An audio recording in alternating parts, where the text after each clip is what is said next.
Hello, welcome to the channel Acharya Ji Online. Please subscribe the channel and press the bell icon. नमस्कार आप सभी लोगों का आज के क्लास में हम भारत आकार एवं स्थिति अध्याय के आकार टॉपिक को पढ़ाने जा रहे हैं। कल के क्लास में भारत एवं भारत की स्थिति के बारे में जानकारी आप लोगों को दी गई थी। आज उसी कड़ी को आगे बढ़ाते हुए हम भारत के आकार के बारे में अध्ययन करेंगे। हम सभी लोग जानते हैं कि हमारा देश भारत एक विशाल देश है और भारत की संस्कृति विश्व के अनेक प्रकार की संस्कृतियों की तरह ही पुरानी है।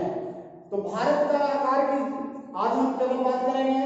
तो भारत विश्व का क्षेत्रफल के अनुसार 7वां बड़ा देश है और इस तरह से भारत का कुल क्षेत्रफल 32,87,263 किलोमीटर है।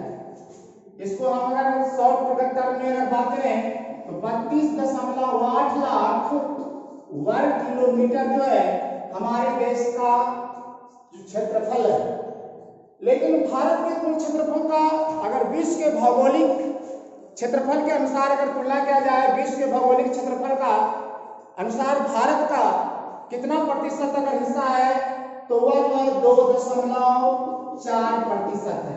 अर्थात भारत के क्षेत्रफल विश्व के कुल भौगोलिक क्षेत्रफल का मात्र 2.4% है, जबकि आबादी के दृष्टिकोण से भारत विश्व का दूसरा सबसे सर्वाधिक बड़ा देश है। इस तरह से अगर हम भारत की लंबाई और चौड़ाई की बात करें तो चौड़ाई की अपेक्षा भारत की लंबाई ज्यादा विस्तृत है। भारत की चौड़ाई की जहां तक बात है अर्थात पूर्व से पश्चिम यह चौड़ाई 2,933 किलोमीटर है, जबकि भारत की लंबाई की अगर बात की जाए तो भारत की लंबाई 3,214 किलोमीटर है। यह डाटा यह बात को सबूत दे रहा है कि भारत की चौड़ाई की अपेक्षा लंबाई ज्यादा है। अर्थात भारत का उत्तरी एवं दक्षिणी एरिया है वह पूर्वी और पश्चिमी एरिया की अपेक्षा वह विस्तृत है और बड़ा है। इसी तरह से अगर भारत के मुख्य तटीय भूभाग की अगर बात की जाए कि भारत का मुख्य तटीय भूभाग अगर कितना किलोमीटर है तो भारत का मुख्य तटीय भूभाग की अगर बात की जाए, तटीय भूभाग की बात की जाए तो यह 15,200 किलोमीटर है, इंक्लूडिंग अंडमान निकोबार द्वीप समूह, लक्षद्वीप एवं समुद्री सीमा की अगर बात की जाए तो यह 7,516.6 किलोमीटर है।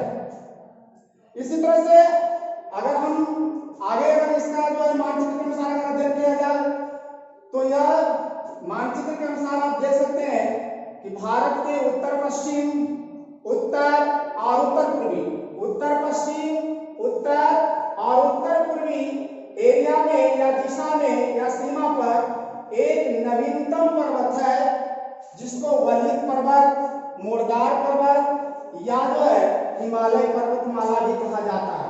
यह नवीनतम वल्लिक पर्वत के नाम से भी जाना जाता है। इस तरह से यह पर्वत भारत की उत्तरी पश्चिमी, उत्तरी और उत्तरी पूर्वी सीमाओं पर यह सीमा का भी निर्धारण करती है। इस हिमालय के अगर हम नीचे दक्षिण की ओर अगर चलेंगे तो हिमालय से दक्षिण का उत्तरी क्षेत्र है यह एरिया विस्तृत एरिया है। लेकिन अगर इस भारत के उत्तर मैदान से अगर हम नीचे की ओर चलते हैं तो 22 डिग्री उत्तरी अक्षांश से 22 डिग्री उत्तरी अक्षांश से यह हिंद महासागर की ओर संकरा होता जाता है। और यह भाग आप देख सकते हैं कि इन भागों की अपेक्षा यह बहुत संकरा होती है। इसी तरह से अगर हम भारत का अक्षांशीय और देशांतरीय भूभाग की अगर बात करें तो भारत का अक्षांशीय और देशांतरीय भाग जो है वह जो है 30 डिग्री आता है। 30 डिग्री अब यह कहाँ से प्राप्त हुआ इसको जानकारी जो मैं आपको यहाँ देना चाहूंगा कि भारत का अगर पश्चिमी सीमा पर अगर इसका अक्षांशीय विस्तार, गुजरात का अगर जो है देशांतरीय विस्तार की अगर बात की जाए तो यह देशांतरीय विस्तार जो है 68 डिग्री जो है 7 मिनट था और अरुणाचल प्रदेश का जो है 97 डिग्री जो है 25 मिनट था। तो इसको हम जो है इस तरह से कैलकुलेट कर सकते हैं। अगर हम राउंड फिगर में बात करें अगर 97 डिग्री माइनस अगर जो है 68 डिग्री, 97 डिग्री माइनस अगर 68 डिग्री कर दे तो मोटा मोटी जो है यह जो है 17 में 8 जो है 9 मतलब 29 आता है लगभग। अगर राउंड फिगर में अगर हम इसको बात करें तो यह 30 डिग्री इसका जो है देशांतरीय विस्तार आता है। यह तो इस तरह से भी निकाला जाता है। दूसरी ओर अगर हम बात करें तो यह जो देशांतरीय विस्तार अगर मतलब 30 डिग्री आ रहा है तो इसको अगर हम जो है 68 डिग्री अगर इसको हम दो भाग में बांट दें तो 15 डिग्री आएगा। तो 68 डिग्री प्लस 15 डिग्री अगर दो इसमें ऐड कर दें तो मोटा मोटी यह जो है लगभग 83 डिग्री के आसपास आ जाता है। उसी तरह से अगर 97 डिग्री में अगर माइनस 15 डिग्री कर दें तो यह जो है लगभग जो है इतना डिग्री को ही जो है रिप्रेजेंट करता है, 83 डिग्री को ही जो है प्रेजेंट करता है। तो इस तरह से इसको और एक विधि से जोड़ सकते हैं। इन दोनों को ऐड करके 97 डिग्री प्लस जो है 68 डिग्री को ऐड करके जो है 165 डिग्री आता है। अगर इसको 2 से काट देंगे तो यह भी जो है 82.5 डिग्री का जो है यह यात्रा ले सकता है। मतलब जो है यहाँ पर इसलिए बताया गया है कि आगे चल करके जो है आपको यहाँ पर जो है स्थानीय समय जो है मानक समय क्या होता है, अंतरराष्ट्रीय जो है दिनांक जो है रेखा क्या होता है, इसको समझाने के लिए जो है प्रयास किया गया है। अब आगे की कड़ी में जो है बताया गया है कि एक बात जो आ रही है यहाँ पर कि स्थानीय समय क्या है। स्थानीय समय क्या होता है, मानक या प्रमाणिक, मानक या जो है प्रमाणिक समय, प्रमाणिक समय क्या है। तो इसको समझने के लिए जो है हम यहाँ पर चलेंगे। स्थानीय समय वह समय होता है जो किसी जो है स्थान विशेष के लोगों के द्वारा वार्ता प्राप्त होती है। जब हमारे पास घड़ी नहीं था, किसी प्रकार का जो है उपकरण नहीं था, तो हम जो है सूर्य को देख करके जो है यह स्थानीय समय का जो है कैलकुलेट करते थे कि कब दोपहर होता है, कब सुबह होता है, कब शाम होता है।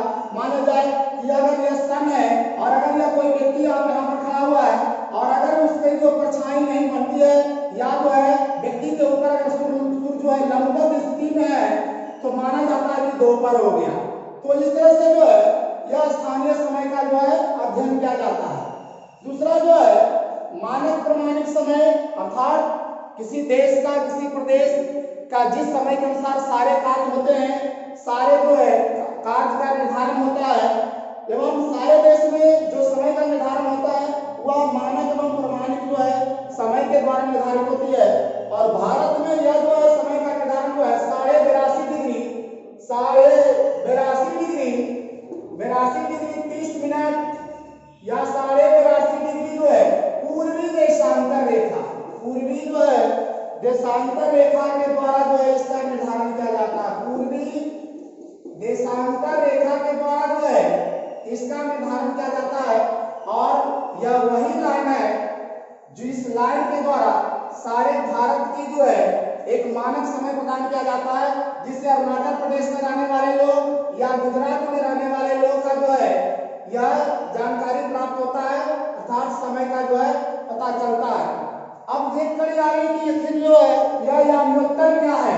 आम्योत्तर जब पृथ्वी घूर्णन करती है तो पृथ्वी के घूर्णन के दरमियान जो है दो प्रकार के प्राकृतिक बिंदु प्राप्त होते हैं, दो प्रकार के ध्रुव प्राप्त होते हैं। एक उत्तरी ध्रुव है और दूसरी जो है वह दक्षिणी ध्रुव होती है।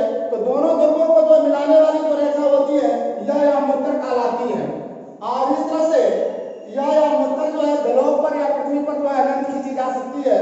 तो इस तरह से जो है स्थानीय समय, मानक समय जो है इसकी जानकारी आपको दी गई है।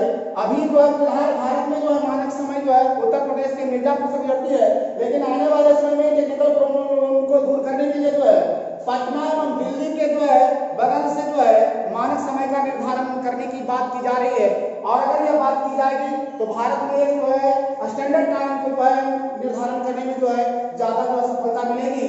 विस्तृत जो है जब हम लोग फेस टू फेस जब क्लास की शुरुआत करेंगे तो वहाँ जो आपको डाटा के माध्यम से समझाएंगे और वहाँ जो है अब कैसे समझेंगे ये बताएंगे कि आपको यहाँ कैसे कैलकुलेट हुआ, कैसे आया, इस तरह से विस्तृत हम व्याख्या करेंगे। आज के लिए बस इतने ही जो है पर्याप्त है। धन्यवाद।